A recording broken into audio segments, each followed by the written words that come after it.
Hey, this is Anshul Bazari from LawWiser. I'm going to give you a quick bite over cybercrime under the domestic laws. So, let's start. So, starting with how do we define cybercrime?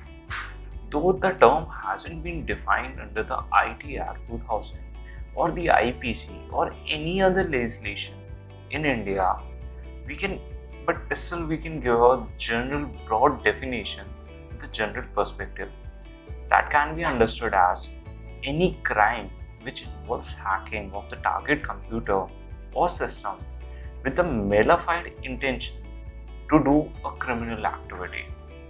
So coming on to the what will be the types of cybercrime? So in broad general sense, there are three types of cybercrimes. That is when the computer is the target of the attack. For example, a data breach on the corporate. The second is when the computer is a weapon of the attack. That is DOS attack, a denial of service attack. And the last one is when the computer is a accessory of the criminal act or attack. That is digital identity theft, which leads to theft of funds from a bank account. The most common example of cybercrimes are email and internet fraud, identity fraud, sale of corporate network, cyber extortion, ransomware attacks, counterfeiting, forgery, child pornography, and many others. So we shall be discussing about the various instances of reporting cybercrime. So firstly, in the case of any cybercrime, the victim who doesn't have the access of any of the cyber cells, he or she can lodge a FIR at the local police station under section 154 of the Code of Criminal Procedure.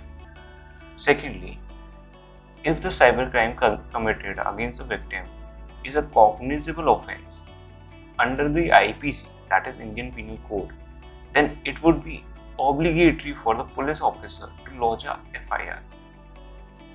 In case if the police officer refuses to file a complaint of the victim can make a written complaint to the judicial magistrate of his or her district, who in turn can direct the police officer to commence the investigation. The document required for filing the FIR of a cybercrime depends upon the type of cybercrime against the victim. That is, it can vary from social media crime, cyberbullying, mobile application crime, cyber extortion, etc. So, moving to the conclusion, the rate of cybercrime is increasing in both domestic as well as the international crime.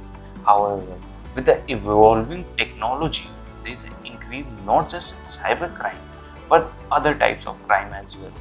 And the need of the hour is that we have a proper definition of cybercrime under various acts and laws related to it. Thank you.